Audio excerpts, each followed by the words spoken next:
Kilo చింతాకు పొడితో tomato అన్నీ వేసి కూర చేస్తున్నానమ్మా. వట్టి పక్కలమ్మ ఈ చింతాకు పొడి. నూనె వేస్తున్నామమ్మా. ఆవాలు, కొన్ని మెంతులు, కొన్ని ఎర్రగడ్డలు, పచ్చి కరివేపాకమ్మా కొంచెము వేగిపోయినాయమ్మా. తర్వాత ఈ టమోటాలు వేస్తున్నాను. కొంచెం ఉప్పు వేసేసుకుంటే బాగా మగ్గిపోతాయి తొందరగా.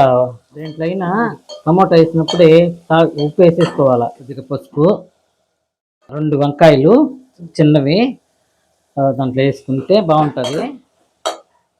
వట్టి చేపలమ్మా. ఆ తర్వాత వట్టి చేపలు వేస్తున్నాను.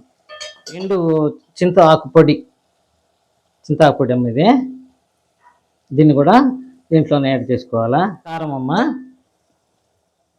కొంచెం వేసుకోవాలమ్మా, ఎక్కువ వేసుకోకూడదు, ఈ ఊరికే ఉడికిపోతాయి.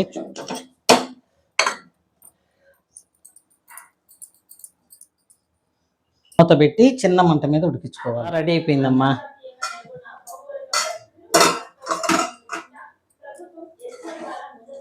బాగా వచ్చేసింది.